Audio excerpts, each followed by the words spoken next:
This is the One Girl Revolution podcast, a podcast that highlights the stories of world-changing women and girls across the country. We hope that these stories inspire you, but even more so, we hope that these stories help you to see your own value, your purpose, and your power to change the world through your life. Every woman and girl is a One Girl Revolution. Welcome back to the One Girl Revolution podcast. It's your girl, Kate, here, and I am so excited to share this new episode with you. Every week, we bring you the powerful stories of women and girls who are changing the world in simple, profound, and brilliant ways. Today's episode is one I've been especially excited about because it embodies everything that this platform stands for: vision, grit, creativity, community, and the belief that we can build something better from the broken pieces around us.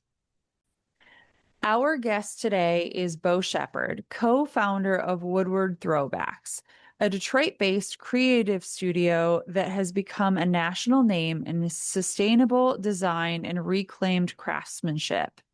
Bo and her partner Kyle started Woodward Throwbacks with nothing more than a pickup truck, a passion for design, and a desire to bring beauty to the city that they love. And as you know, I love this city and I love Woodward Throwbacks. Bo is a designer, an entrepreneur, a leader, and a true visionary. She has spent years transforming overlooked materials into beautiful, functional pieces that carry the soul of Detroit's history. She hasn't just built a business, she's built a philosophy, a lifestyle, and a brand rooted in purpose.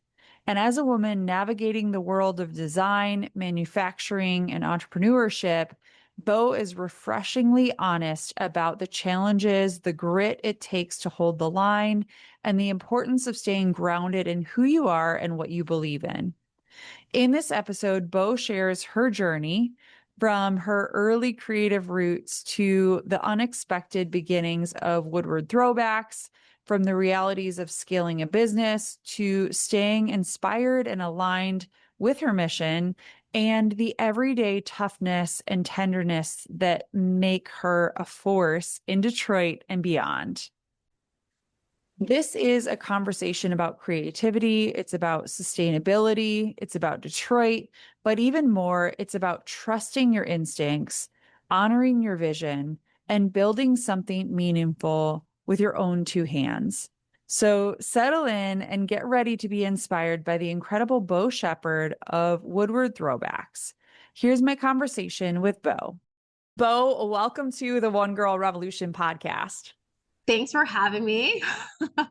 I'm so excited to have you on. I am such a fan of you and Kyle and Woodward Throwbacks and all the great things. I still look at all the houses that I know you guys have done a couple of houses. I know you're in progress of doing another house, but that house that you sold a year ago, I just would look at the Zillow listing and just dream about it. And so whoever lives in there is living my dream. But you just do so much. Go ahead. You're living my dream too, because I didn't want to sell that house. So both can be jealous. Yeah, it's so beautiful. The work that you do is so beautiful. You bring so much beauty to the world, truly, Bo. So I'm so excited to talk about all of that. But before we get into Woodward Throwbacks, before we get into the work that you do, I would love to rewind and hear about Little Bo. I would love to hear about who you are, where you're from, just a little bit about your story before Woodward Throwbacks. Oh, I love that. Little Bo. She's still in here at times. Let's just start off with that. But yeah, I grew up in New Jersey as well as New York. And I had always been a free spirit creative person. I'm the middle child of three girls. So when they say middle child syndrome, it's definitely a thing. I have it. So definitely the black sheep, always pushing the boundaries. Believe it or not, when I was growing up, I wanted to become a fashion designer. And then one day my dad got me a PlayStation, and he got me, it was Gran Turismo, one of those racing games. And I immediately was just okay, I love cars. So that is it's actually kind of crazy to think about it, where as a creative person, I can be so malleable in a sense of art, fashion, and then something as drastic as car design. And I actually used to be a car designer. So that was something that I pursued. And that's what brought me to Detroit in my youth. So I moved to Detroit I was 18. It's kind of crazy. But yeah, I've always been a creative, and I feel like even now it's like I'm always just trying to express myself in different ways, whether it's interiors, cars, furniture, clothing. Yeah, I like to dabble. How did that like go from you deciding to come to Detroit? Because to me, you're such a staple in the city now. And like, I feel like you're a Detroit girl through and through. You are a Detroit girl through and through. But talk to me about that. Like when you were looking at schools, what made you decide to come to Detroit of all places? Well, honestly, I feel like if I can like rewind, I actually didn't even know about car design. So I got really lucky, of course, being a fanatic of cars. So Car and Driver, right? It's a magazine. I was in my mom's office and just flipping through. And I saw an advertisement for transportation design for a school called Academy of Art in San Francisco. Because before I knew about car design, I thought that I had become an engineer. So that was kind of what I was pursuing. But I was like, oh my God, my math sucks. So I'm not going to make it that far, but, I'll try it. And, I ended up not even thinking about going to Academy of Art because it's just so far. But then just doing some research, Detroit just popped up because it's the automotive capital of the world. And that's how I found out about College of Creative Studies in Detroit. And yeah, I told my parents who they're first gen. They moved to the States when they were 14, 15 from their islands, Jamaica, Antigua. And so they're the type of people they're so hardworking and they're so supportive of us following our dreams. So even though Detroit had a pretty terrible, rep, they were just like, cool, you want to be a car designer? You want to move to Detroit to be involved with the automotive industry? Let's go check it out.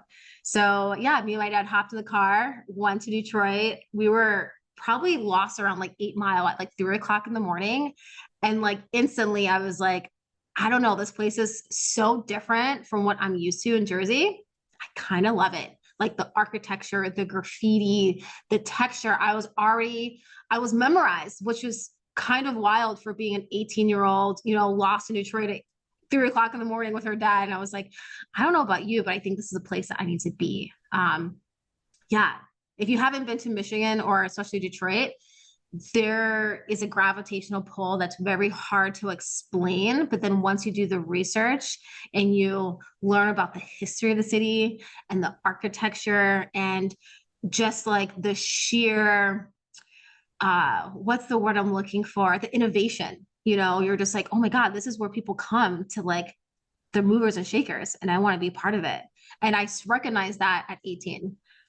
Wow. And it's grown and evolved so much since then, too. People, I feel like now are hearing about Detroit in new ways. They're hearing about the innovation. And I always think about Detroit as being the perfect mix of beauty and grit. We talk a Yeah. lot about grit in this city, and really you and the work that you're doing, I feel like is the beautiful mix of beauty and grit too. Because I know that the work you're doing is it's a lot of work to pull together, such beautiful things, but you're doing it. Thanks. Yeah, definitely a lot of grit.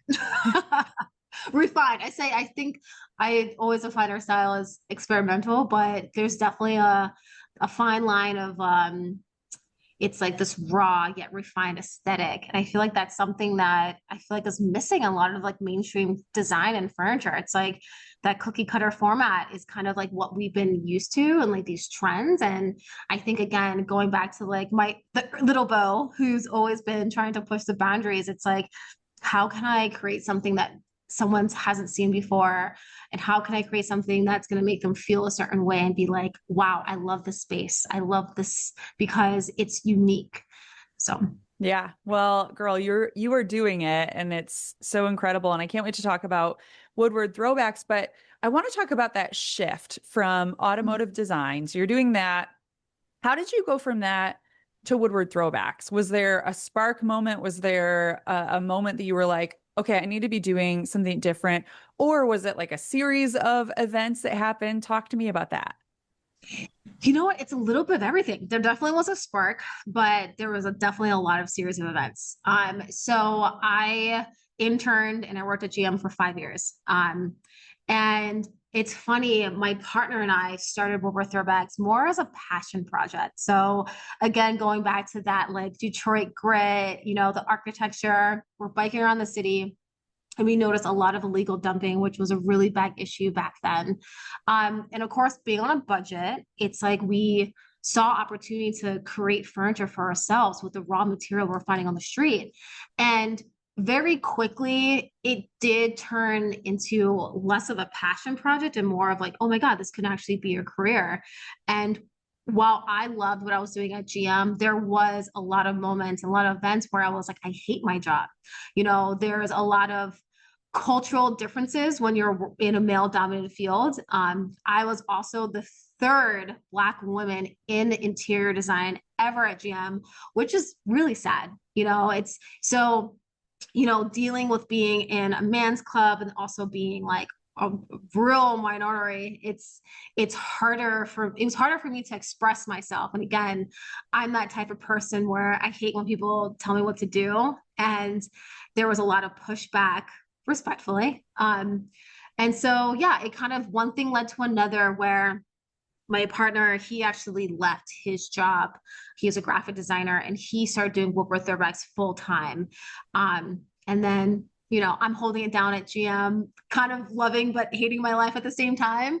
And yeah, it got to the point where I was like, you know what? I think this is time. And it was when we got our first like national account with Nordstrom's and Target. We were making like small home decor and we were doing it out of our house, which is wild. And within that year, we bought a 24,000 square foot old Dodge dealership, which is currently now our showroom, warehouse, and workshop. And so, yeah, once we bought that building, I was like, God damn, I got to make a decision. This is real. And I didn't even tell my parents.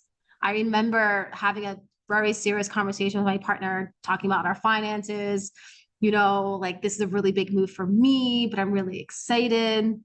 And we both agreed that I was going to leave my job. We were going to actually move into the workshop for a year and Airbnb our house to offset the financial difficulties because listen, we were making money, but it was a very drastic change where we're like, you know what, let's just do this just so we can, relieve some pressure. And yeah, I handed in my badge. And then I remember literally driving with GM in the background. And then I called my parents like, hey, I left. And they were so proud and excited. And I think it was the best decision ever. Well, obviously it's the best decision ever because I feel like you guys are thriving, but it's in those moments too. And we talk about that a lot on this podcast. You just have to take the first step, right? Sometimes it can be so scary and scary leaving like the comfort of what you know. But when you have a vision or you have an idea or a dream, to just have the courage to step out and say, like, I'm going to take one step. And I know that there are so many other steps that have come along since you and Kyle took that step to be like, all right, let's do this together. We're in it, both of us. You have to make sacrifices. Obviously, it's not easy. I know that you could write books and books and books about it, about all of the struggles and difficulties, but it's having the courage to take that first step. And what a gift to also have parents like yours that are like, let's go, girl. Like we're in it with you. We want to support you. And we all need that, right? Whether it's our parents or finding friends or sisters or whoever that can support you to chase your dreams, because we need those people. We need that community. For sure. I love that. And I always say it's just like your biggest supporter is always going to be yourself. And I think that's kind of the thing where, entrepreneurship, it's definitely not for the faint of heart, but you really have to believe and love what you're doing because, at the end of the day, you can't just be like, hey, so-and-so, I need to borrow $50,000. It's like, it's really like, we're all adults here. Like we're going to have to make our own sacrifices, our own decisions. But I think it's all belief. You really have to be like, I got this. And, the world is going to, throw at me a whole bunch of bag of shit, but at the end of the day, it's like, it's all going to work out. Yeah. It is all going to work out. Amen. It is. Yeah. The world tells women and girls that they don't matter, that one woman, one girl can't be a revolution. But that's not true. Every woman and every girl is a one-girl revolution. Join the Every Woman, Every Girl campaign today by posting a video or graphic on social media telling us why you are a One Girl Revolution. Tag us, collab with us on Instagram, and shout out a woman or girl who inspires you. Tell us who is a One Girl Revolution in your life. Together, we are lifting voices, telling stories, and reminding every woman and girl who she really is. Follow along, share your story, and be a part of the movement. Because when every woman and every girl rises, the whole world changes. Join us today at onegirlrevolution.com. That's the number one, girlrevolution.com. So for people that are listening that are not familiar with Woodward Throwbacks, and I know that, when it started, it was, this little vision, and now it's grown and evolved and people have seen you all over the place. But for people that are listening that are not familiar with Woodward Throwbacks, how would you describe it to our listeners? Ooh, okay. So Woodward Throwbacks, we are a design studio and we design and build interiors and furniture using reclaimed materials. We used to say reclaimed materials from the city, but honestly, whenever we travel, we always like to bring things back to because we're always constantly like, oh, I've never seen this before. Let's bring it back, or let's replicate this and add our own spin. But yeah, our ethos is creating furniture with a story. And, you only create that story with using material that's had a past life. Yeah. So let's rewind for a second back to those early days. So you leave your job, you and Kyle are like, we're doing this. Talk about those early days and then give me a taste of how it's evolved and where you guys are now. Oh God. I mean, the early days, I feel like I'm getting PTSD. No, Oh no. no. I mean, and honestly, it was really exciting. We had some really exciting moments, especially when we got those first accounts with Target and Nordstrom's. Like, it was kind of like, oh my God, like if they knew what we were doing, like doing this out of our house, like our basement was our screen printing, our garage was our wood shop, our Florida room was our sanding room, our living room was our packaging. I mean, I'm sure there's so many people listening here that are just like, yeah, girl, I'm doing the same shit. But again, it goes back to that belief where it's like the disbelief and belief of like, we are doing this and, we don't need this huge space to make the dream come true. But yeah, I mean, it was exciting. And, when we did start to expand, we bought a 3,000 square foot building. And that's where we actually started selling more of like the salvage and like light furniture. So there definitely was like an elevation from or evolution of working out of our house, getting a small space, expanding our offerings, then to now having this larger space where we're doing custom millwork for the interiors that we design and commercial spaces and in our furniture collections. But yeah, I mean, I would say it's a little bit of same but different. I mean, I feel like while our work definitely still has that texture, it's definitely not as raw.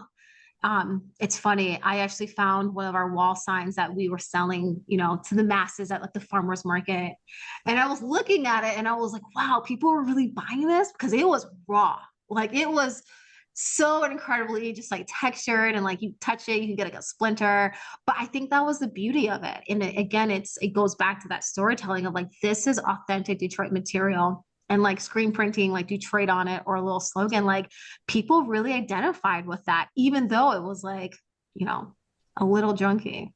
No, I shouldn't say that, but kind of. But anyways, it's gritty.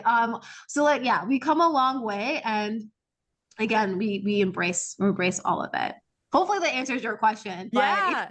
it's the same but different. Yeah, and it's such a great lesson too, Bo, where we're always trying to control everything, right? It needs to be perfect. It needs to be, oh, we have a dream, we want to start something, and it's like it has to be perfect. And it's like, no, you want to grow, you want to evolve, you want to figure out new and innovative ways to do things. I know you guys have done so many incredible partnerships with people too, right? Where somebody might bring an idea to you, or one of your clients even might be like, hey, I have this vision for something, and you're able to partner with them and figure out how to bring that to fruition. And we need to be learning from one another and growing. And there's like an openness, I feel like, that that we need to really thrive, right? If we're trying to control everything, a lot of times we can just be our own worst enemy, where it's like, it's too sterile, right? It's like, no, let it be a little gritty, let it be a little crazy, let it kind of become what it's meant to be. 1,000%. Again, it's all about authenticity. I think sometimes it's like we kind of have to put in our blinders in a way where it's like, this is my brand. This is something that I'm passionate about. And once you stray away from your vision, your product ends up starting to look like everyone else's. I know, especially when it comes to when we first started with the home decor, the wood ball butters and signs. I'm not going to say my partner and I coined that, but we did start seeing a lot of them pop up on the market.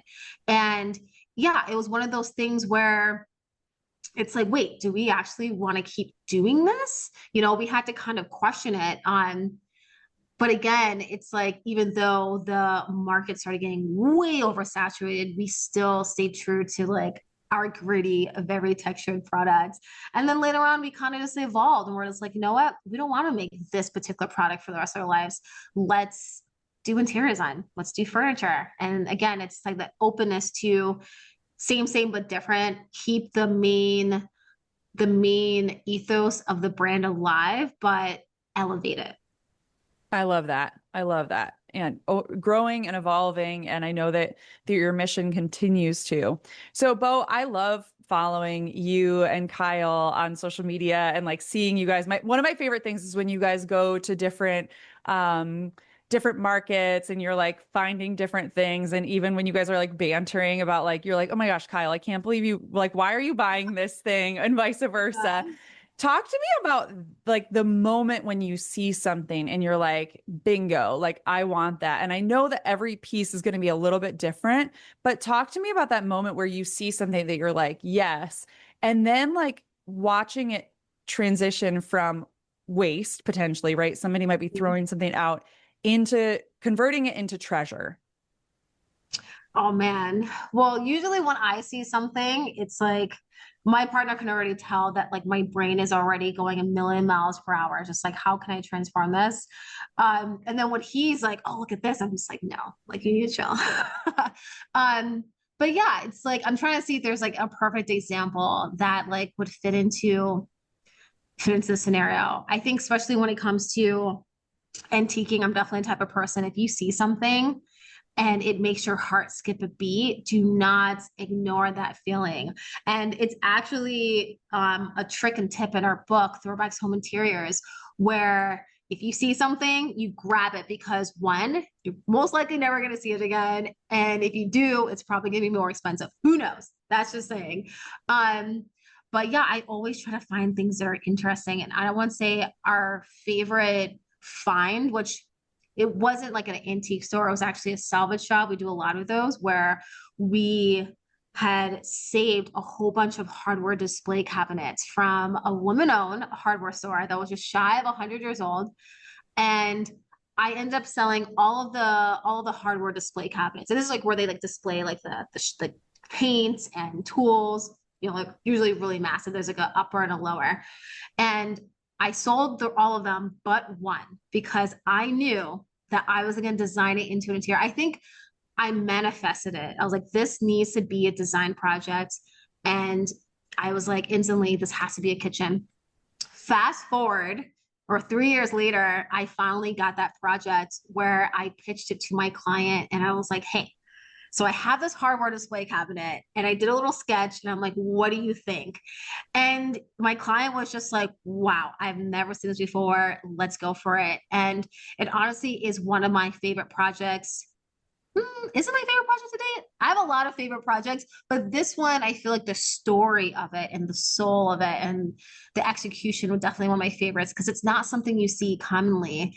And yeah, just the story behind the unit itself where it waited 100 years to be transformed to something else. And for me, I waited 3 years and now it's just living on. And yeah, it's so exciting. It's everything.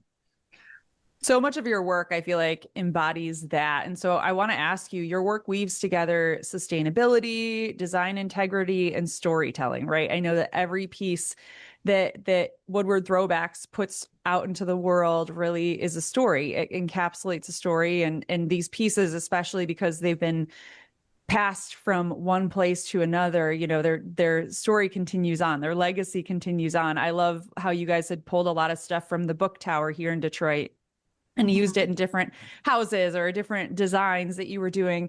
Why is it so important to you to amplify the narrative of materials and places in your furniture and in the houses and the other things that you're doing? I mean, I think it's important because I think that's what really makes her brand unique. Again, it's, you know, we can go to a stone yard and pick up, you know, whatever white marble that got milled out of Italy. But to be like, this is marble that was sourced in the era of Detroit where no expense, you know, was spared. I feel like that's what just has that little extra wow. You know what I mean? I want people to walk into their space in their home and just be like, this is amazing. I want them to see the imperfections. I think for me, we define our spaces as perfectly imperfect because honestly, who lives a perfect life? And I think again, that cookie cutter aspect, it's not realistic. And honestly, I feel like it's not obtainable. And we put a lot of pressure on ourselves when it comes to, I want my space to look like X, but it's like, can you actually maintain that? Um, and so, yeah, it's like, I feel like there is definitely a lot of us out there that want unique spaces, that want unique furniture. Um, and I think they just need to know where they can call. And so, like, call me. Well, I can't wait for everybody who's listening to continue to Yeah, follow everything that you're doing. I just love following everything that you guys are doing. And every time you guys do your warehouse sales and stuff, I'm like going through like, oh my gosh, where can I put this? Like who can I send it to? I know my sisters and I are always sending all of your guys' stuff around. And so for I can't wait sure. to continue to like expand that reach and for other people to find out about, you know, the work that you're doing because it's just so incredible and so beautiful. And I can't wait for you guys to continue to grow and evolve. I know, Bo, that you shared that story before about the cabinets, but is there a specific, outside of that, is there a specific piece or project that you've done that deeply reminded you why the work that you do matters? Maybe that was a reclaimed item from a historic place that became a meaningful narrative or piece to a client, or maybe it's something that you just loved seeing go from, you know, a pile of something into something beautiful. You know what? That's a good question.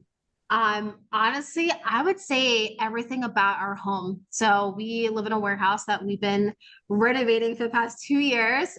We dubbed it Mystery on Mac. We actually did a one episode with the Magnolia Network. Did you see that?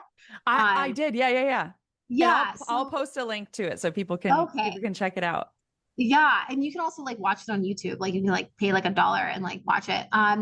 But honestly, I feel like again with the evolution of like our brand and the materials and the storytelling, this project was me as, you know, we've been doing Woodward Throwbacks for the past 10 years. And I feel like, you know, there comes a time where you finally feel like you're entering into the next phase. And I feel like as a mid 30-year-old, we started throwbacks when we're early mid 20s.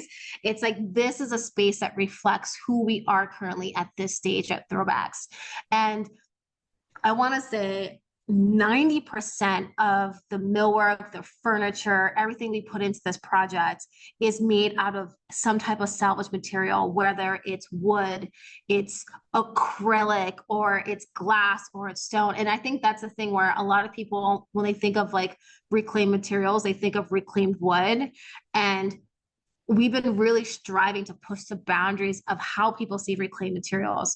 So for instance, like our bar, the back bar is made out of black glass that came off a facade of a jewelry store. So it's very Art Deco. And when you look at it, you're just like, oh my God, what material is this? It's glass. But how do you apply it? It's literally it's just glass. So it's mortar. It used to be tiled. So, you know, when it comes to applying these materials to a substrate, which is like a flat material, it's a very common application. And then in front of that back bar, we have a front bar, which has this, if you look at it, it looks like fluting, right? It's kind of like, but it's made out of trim, like wood trim, base molding, crown molding. And we took in all this trim and we've pretty much cladded it onto our bar. So it looks to anyone like, oh, this is interesting, some type of fluting. But no, this is all wood trim. And wood trim is something that you can find. It's accessible, but no one's seeing the material as something you can design with. They're just like, oh, well, I guess I can use it for like for baseboards. No, you don't. So it's really just redefining what we can do and being creative. And I'm not trying to like oversell myself, like, oh, buy my furniture or use me for interior design. I'm really trying to inspire people to use the materials that are accessible to them to make a unique moment. And so, yeah, if you watch the episode or you look at our Instagram, I definitely have photos of like our house and some of the processes, like we found metal on the back of the building that was covering up holes in the garage. And I thought the metal was so cool. So I made an entire feature wall out of it, because why not? So yeah, I think our house is like the prime example of do whatever you want. It's the world is literally your oyster. All you have to do is just think a little bit outside the box, and it just takes a little bit of hard work, but nothing you can't do in a weekend. Totally. Or vision, right? Seeing something and being like, and I'm sure there are so many situations, Bo, where you're like, oh, I love this. I don't know what I'm going to do with it. Maybe even like the metal, the pieces of metal. I don't know what I'm going to do with this, but let me just set it aside. And at some point I'm going to know, I'm going to find a place. And I think that's such a great lesson for all of us, especially, looking in our own communities or our own neighborhoods and like, okay, what are things that we can use?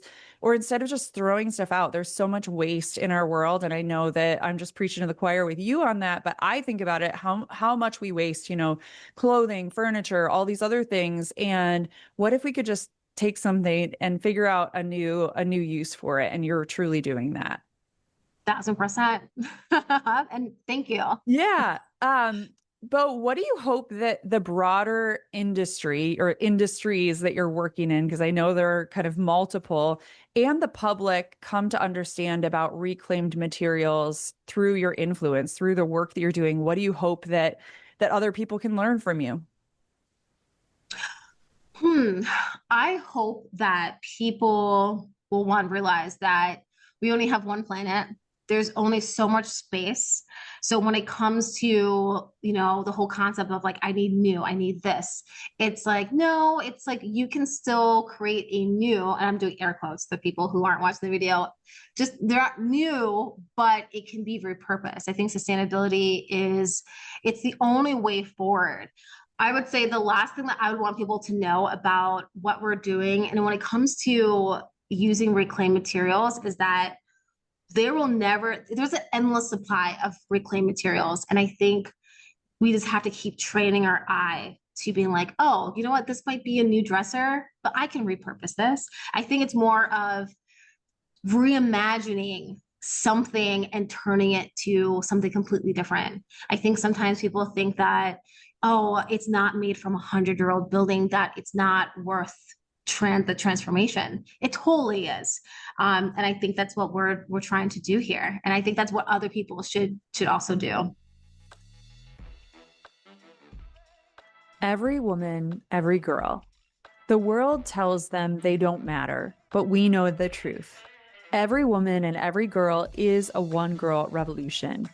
Through the Every Woman, Every Girl campaign, we're telling powerful stories, lifting voices, and reminding women and girls everywhere of their worth, their purpose, and the power that they hold to change the world. But we can't do it without you. Your donation helps us share more stories, reach more women and girls, and change more lives. Join the movement today. Support the campaign. Donate at onegirlrevolution.com/donate. That's the number onegirlrevolution.com/donate. Because when every woman and every girl rises, the whole world changes.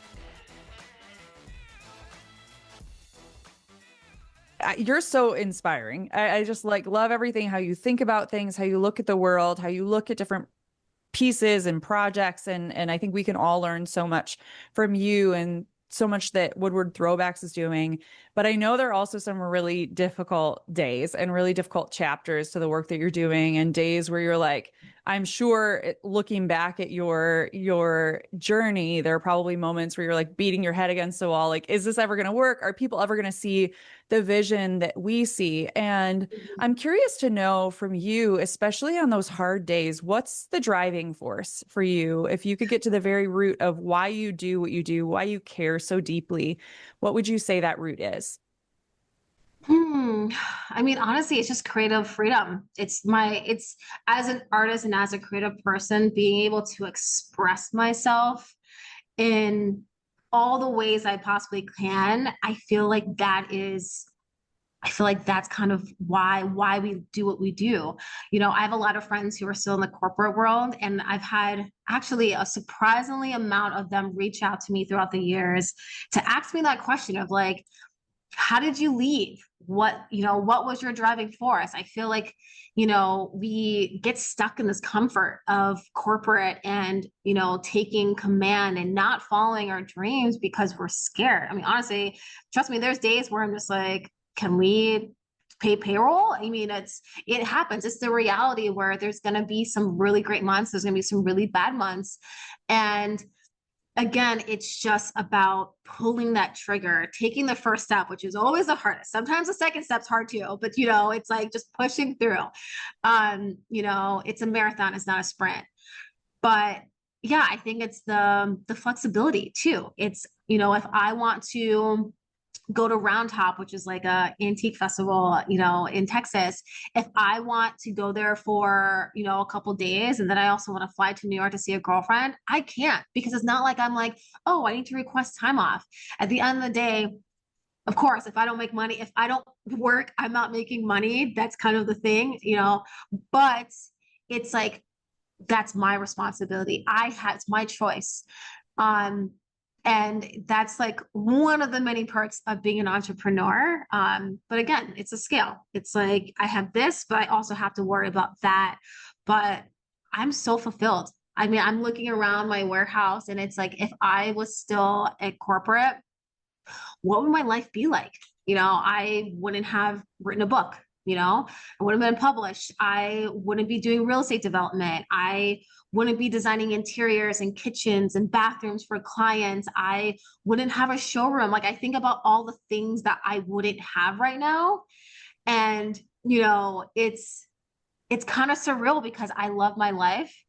And I'm so grateful that I've had the opportunity to come this far and do the things. And I have, the willpower to keep evolving this brand because, I don't know what I would do if I didn't have that creative freedom. So yeah, I'm happy. I truly am happy. Yeah. So for people kind of on that same note, for people or women and girls specifically who are listening, who have a dream of starting a business or following their creative passion and design or whatever their project is, right? They have a heart, a dream, a job that they want to pursue. What advice would you give to them? Oof. Oh man. Honestly, it's as simple as just start now. I think for me, the past couple of years I've been working, actually past year, I've been seriously working on my balance, where it's like instead of work, it's like taking the time out to like reflect on my life, reflect on my business, but then also just like taking a step back. And what I've been doing is I've been writing a lot, but I've also been speaking. Like I'm that crazy lady at the park talking to herself. And I feel like when you project, when you actually hear the words coming out of your mouth, your goals and your dreams and your ambitions, again, you're your own hype person. So I'm like hyping myself up every week, like, all right, this is what we're going to do. And I feel like sometimes when people are scared or they're just like kind of stuck in this limbo, project out what you want. Because you know what? You might come back from that walk and just be like, holy shit. Or I'm gonna start sketching. I'm gonna start doing this business plan, or I'm gonna seek out a mentor. I think we need that extra push. And I feel like it's kind of crazy, but our subconscious knows the answer. It really does.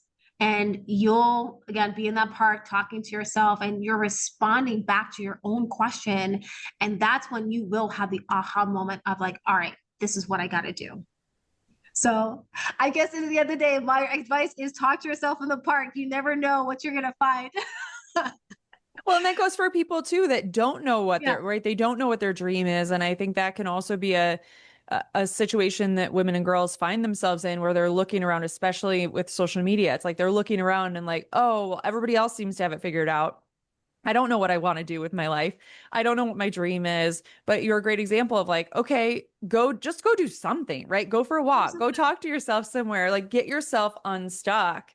In those moments, Bo, where you feel like you're not sure, like creatively, you're stuck on a project and you're like, I don't know where to move forward. What is the thing you do? Is it you go to a park and talk to yourself, or what is it that you do in Yeah. those moments? Yeah. Yeah, I mean, of course, sometimes, as a designer, you're just like, oh, let me look on Pinterest, and we have our boards and we have our style that we like, and I feel like I've been saying I'm a trendless person, but of course, I look at the trends. I feel like sometimes you have to, get inspired or see something that's inspiring, and it doesn't have to be, like for me, it doesn't have to be interiors or furniture. It could be a piece of cake. It could be like, oh my God, I love that dark brown chocolate with the, mint green frosting. That color combination could spark something in me where I'm like, I want to use this in my next project, you know. But again, yeah, I think when I am really stuck, that is when I feel like I need to take myself out of whatever environment I'm in and really ground myself. And I find that peace in nature. And again, just kind of projecting, being like, why am I so stuck right now? And just be like, you're a boss bitch. Like you don't get stuck, but right now you are. So let's talk about why. And then I start kind of going through the ebbs and the flows, and then my subconscious responds back to me. And yeah, I look like that crazy lady. But then again, I come back feeling so refreshed and being like, oh, I needed that. Now I need breakfast. Yeah.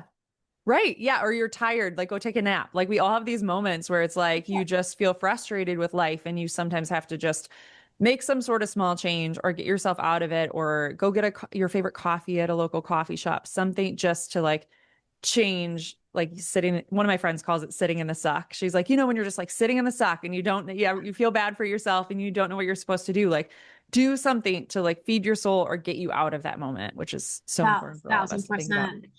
That's why they say walk away from computer when your eyes hurt. It's like you have to just walk away, change the environment. Bo, here at One Girl Revolution, we talk all the time about how every woman and every girl is a one girl revolution. And you are a one girl revolution. That's why I wanted to have you on this podcast. You are changing the world every single day. But when you hear the phrase one girl revolution, what does that mean to you? It's like it's like a trailblazer moment. It's like I feel like again going back to it's like we're our biggest cheerleader. It's like, I'm so grateful that I do have a really big support system, but the support system is me. And I'm just one girl. And I think that's kind of what I feel where it's like, we have so much power that's already built in, and I feel like we just have to, again, take that step to be like, hey, it's like, this is me, this is what I offer, and I'm here to get things done, but also feel fulfilled. So yeah, That's it's beautiful. self-explanatory. Yeah. Who is a one girl revolution in your life? Who is a woman or girl that inspires you? Oh, I was like, my mom. I was like, I feel like everyone's probably saying like, oh, mom, but you know what? I was just with her. She got awarded for her, I always say this wrong, philanthropy. Philanthropy? Yeah. Philanthropy? Okay. Philanthropy. Oh God, I butcher that. Philanthropy. I feel like I don't know how to spell it. Maybe that's why I say it wrong. She's a dentist in New York, and my dad had been doing philanthropy for years, and she does free dental work in the Caribbean. So she'll go to schools, like a lot of like youth, and she'll go to like the smaller towns in the countryside, and she'll do free dental work with this foundation called Jaja. And she recently got awarded my dad, and it was such an amazing moment being in the crowd and watching them get on stage and hearing their speech, because it was the first time that I was able to celebrate them.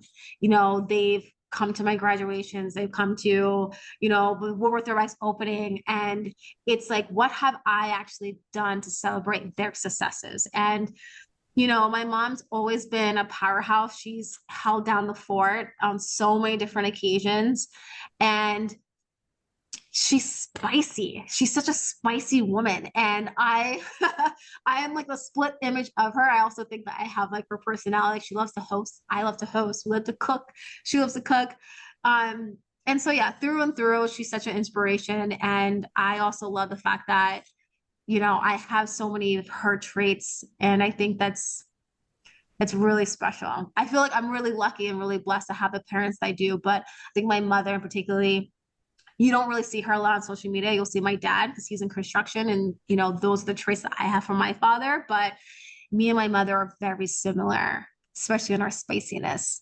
Um, so yeah, she's my one woman, my one girl revolution for sure. Shout out to your mama. What an Dr. amazing Caroline woman. Shepherd. Yeah, she's Yeah. great. She's in Africa right now. I just dropped them off at the airport. So we went to an event on Saturday, and then on Sunday I dropped them off to the airport, and she's there for 3 weeks. So Amazing. Amazing. It's so important for all of us to think about that too, because even with our, whatever your career is, there are ways that you can give back. And so, like, that's such a great example to all of us. Whatever you're doing, find opportunities and find ways to give back. yeah, So, that was Bo, great. you have your showroom. Obviously, people, when they come to Detroit, they can come and check it out. I'm going to put all of the links to all your social media, website. People can also buy things online. I know they can buy your book. So I'll put a link to your book. They can watch you guys on Magnolia and a bunch of different places. I know you guys have had a lot of different shows and opportunities. I know you guys had a amazing uh, commercial during the Super Bowl. You guys were in a Oh Super Bowl yeah. commercial, which is insane, like mind blowing. You guys have had all these incredible opportunities. And I know people now that they're hearing about you, I know some people that are listening on this podcast will have heard about Woodward Throwbacks, but now people are just going to start seeing you guys everywhere because I feel like you're involved in so many different things. But for people that are listening, what's next for Woodward Throwbacks? What are some things that you're working on? Are there cool collaborations that you're excited about? Are there dreams, new dreams you're chasing? What are some things you can share with us?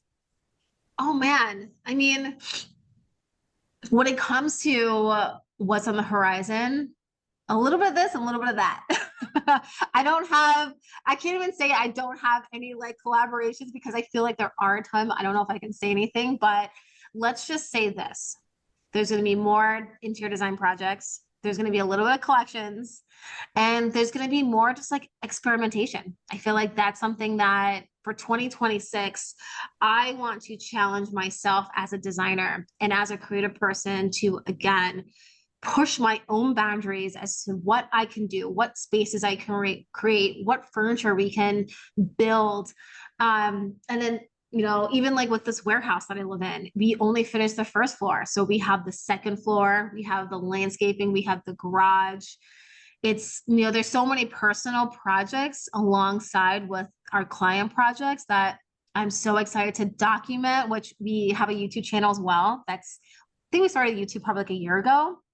And yeah, I just can't wait to be able to document and be my most authentic self and hopefully inspire people along the way. So I would say just check out our social channels. I'm now on TikTok. I'm, you know, working on my own personal Instagram page as well, because again, I want to just show people a little bit behind the scenes of who I am as a person, not just Woodward Throwback. So if you are curious, you know, you can check out my Instagram's Bo the Builder, of course. I'm shocked that I got that handle. Um, Yeah, right? yeah, it's a good one. But yeah, a little bit of this, a little bit of that. But it's all good and fun things. Well, I will put all of the social media, the ways that people can follow you on social media. I'll put your YouTube channel so people can follow along and they can deep dive back to, you know, other things if they are new followers to your work. How can people how can people work with you, Bo? How can they work with you and how can they support your work or, you know, buy all of your beautiful goods? Yeah, I mean, just woodwardthrowbacks.com is our website. Of course, our warehouse is open Wednesdays through Sundays. So you can actually come to the warehouse and showroom, and not my personal warehouse, but our shop warehouse. And usually I'm there. So I'd love to talk about your projects, walk you through the space. So yeah, I would say the warehouse has so much more things that are not represented on our website. But if you are looking for anything in particular, I always say email sales@woodwardthrowbacks.com. But then, yeah, when it comes to like design projects, we have a design intake form on our website. So that's usually where all of our intakes are. But if you want to keep it loosey goosey, shoot me a DM and just be like, hey, Bo, what's up? Usually I respond. It might be a couple of days, but yeah, I mean, I'm always down to clown, and I love the community that's on social media, and I'm just grateful to be a part of it. So at the end of the day, I'm a normal person. Don't be afraid if you see me like at a coffee shop or being a weirdo in the park. Come up to me, say hi, because I mean, I kind of low key love it. But again, that authenticity and also relatability, I think that's kind of my jam. So, I'm thy neighbor. Say what's Yeah. up. Girl, you are so authentic. And even I came up to you, you spoke at this Creative Mornings event in Detroit, Oh and I had yeah. been wanting to have you on the podcast. And I was like, Bo, can you come and be on the One Girl Revolution podcast? And you were like, of course, send me a message. So I encourage everybody to reach out to you. And like I said, I will put all the different ways that people can get in touch with you. I hope everybody checks out the showroom. They come and visit you. They come and visit Detroit, our city, if they're not here. But before I let you go, Bo, I always end this podcast on one question. So I'd like to ask you, if you could leave women and girls around the world with one message, what would it be? I was like, we run the world. Girls, we run the We world. do. That's totally a song. That's Hashtag Beyonce. but no, we really do. I honestly, I feel like we're innovators. We're mothers, we're sisters, we're friends, we're supporters, we're lifelines. And I think that's something where no matter where you are, just remember that you're a lifeline for yourself and a lot of other people. So keep doing what you're doing, keep evolving, and just keep believing in yourself. Bo, thank you so much for all that you do. Thank you for everything that you are and represent in our world. You are such a beacon of light to me and to so many others. And thank you for being on the One Girl Revolution podcast. Awesome. Thanks for having me. This is great. For more from One Girl Revolution, to listen to all of our podcast episodes, watch our Emmy-nominated documentary series, follow us on social media, donate to our nonprofit organization, and more, please visit onegirlrevolution.com. That's the number onegirlrevolution.com.